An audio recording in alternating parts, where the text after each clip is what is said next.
Hello everyone out there in the world, wherever you are, how warm you are. So today I'm gonna touch on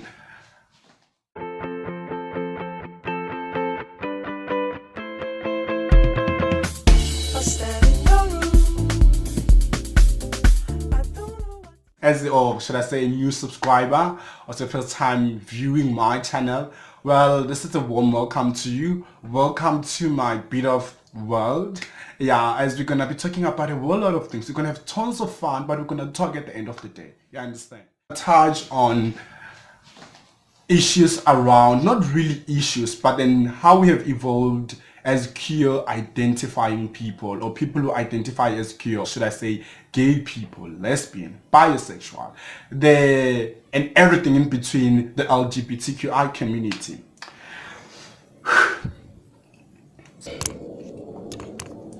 So South Africa, it's in a global view, South Africa is viewed as the Africa, is viewed as the country in Africa which is, I don't know, has everything. And in that sense, it is assumed that South Africa is way liberated, it's way liberated, and it's in paper, it's in our constitution. Let me take you back to the 30th of November in 2006, right, when the civil union came into force, where they said that no, now we redefine marriage. Marriage now is no longer about the binary of male and female. We now include the people of LGBTQI people, right? I mean, people are excited, those who identify as gay, lesbian, bisexual, intersex, and the list goes on and on and on, right? It was okay, fine, now we're recognized in a country. Okay, sure. We live in a country where South Africa is dominated by black people. That's a reality, right? And in as much as I would like to speak for people at large or include everybody, but I grew up in a black society. I grew up in a society where there's just black people around me, and then having the privilege to navigate with the Africa for me has been, now when I think about it, a joke. It's been a joke because, okay, well, I'm one person, I make jokes out of everything. I don't like taking things very seriously because I feel like you die very young when you take things very seriously. So yeah. So having the privilege to navigate different geographic areas, from grade 1, I was born in Tembisa, but then from my mom took us back in the rurals. From grade 1 to grade 5, I was staying in the rurals and was very conservative. And then I came back to Tembisa after grade 5, grade 6, until grade 12. I was in Tembisa, and then my varsity experience, I was deciding job. And let's speak about my staying from the rural areas to Tembisa. There was a point where I wanted to become a female. Wow, it's a joke, right? Not really a joke. Someone would ask me, why did you want to become a female? I mean, like, growing up in a society where there's a stereotype, or there's a definition, or there's a standard set of being a male, and there's a standard set of being a female. I was struggling in my identification because I didn't really resonate or relate to mainly behaviors, that in quotation, mainly behaviors on how, this man, because I remember when we were back in the rurals, there were days where we would go to the ground and we had to fight as guys to prove who's stronger than who. That was my reality, and I was not that kind of guy who wanna fight, and I was like, oh, I don't wanna do this, but it was something that was a culture around that setting, that on Fridays guys they fight and we need to prove who's stronger than who, you understand? We have to play soccer. So at that moment I really liked girls more than guys, because I was like, or should I say I related to girls more than guys, because girls, they were very sweet and very, they didn't fight, and they were very bubbly, and I was that person who's very bubbly and happy. But then again, now that I've grown up, I realized that something that was missing at that point was presentation. I didn't see that you could be a guy and at the same time, be bubbly, be happy, be who you are and still say, I identify as a guy, Again, I don't want to put I don't want to play the blame game. You understand? It was in the space that I was. That's how they were doing things. The culture around there. You understand? And I moved to Tembisa. Tembisa was hella homophobic, and it still is even today. And especially to effeminate gay men. That's very homophobic. You would call this the easy Wade, as derogatory as it is. Now, we've been given names as queer identifying people. We've been explained. We've been, demonized for so many years, And in some countries, as much as it's said in me sometimes, it's a criminal act to identify as gay or queer men.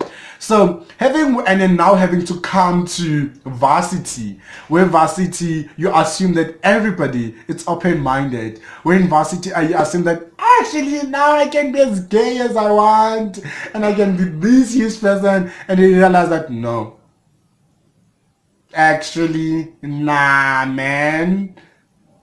Because what? We come to varsity. It does not necessarily mean when everybody comes to varsity, they come from these, I don't know, modern communities. We can name them. KwaZulu Natal, Fenda, Limpopo, South Africa is a very huge country. And I'm very fascinated by my country because it's very hybrid, you understand?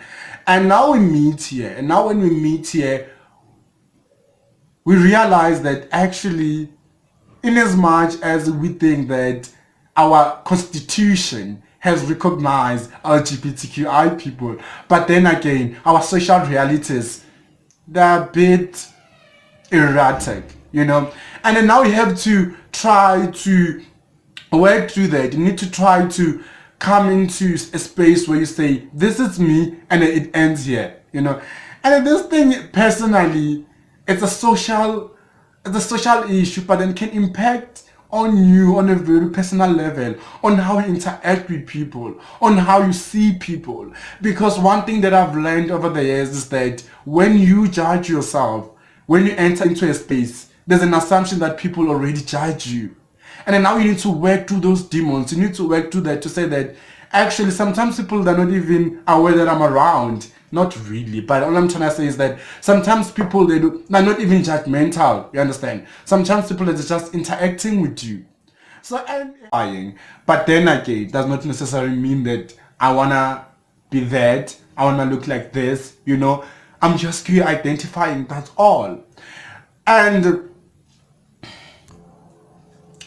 then having to navigate ourselves as queer identifying people, I can't really say, okay, fine, excuse my ignorance, but I feel like we have our own struggles as queer gay men in a lot of spaces, especially when it comes to economical power. You understand? I feel that we have a mandate as gay or slash queer identifying people to create economical and social power for ourselves, to redefine our own stories, and to say that for the fact that I'm queer or gay does not necessarily mean that I'm the same as the next person who would identify as queer or gay. You understand? We need to create spaces, and then it shouldn't come from a place of being aggressive, shouldn't come from a place of anger. Because one thing that I've realized with queer slash gay men is that sometimes we get to be very angry, and then really, sometimes we should look into our people.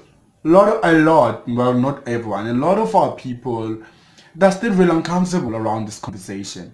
But then this does not justify certain behaviors, or rather, should I say, homophobic behaviors, or microaggressions for that matter, It does not justify it.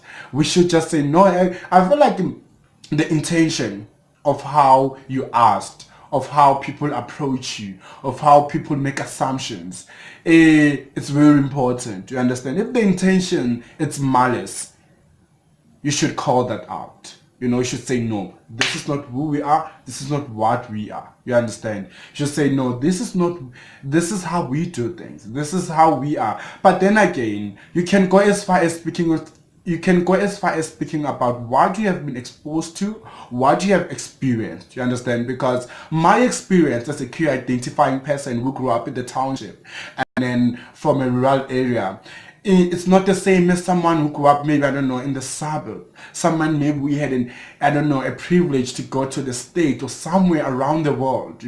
Our stories are very different.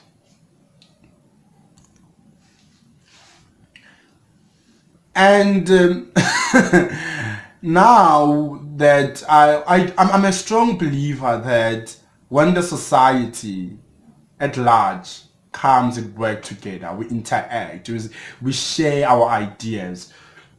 Excuse me. We work in harmony because before sexuality, before anything, we identify as humans. That's where actually we come from. And now even us as queer or slash gay men, we should understand that a platform of objection, it's allowed.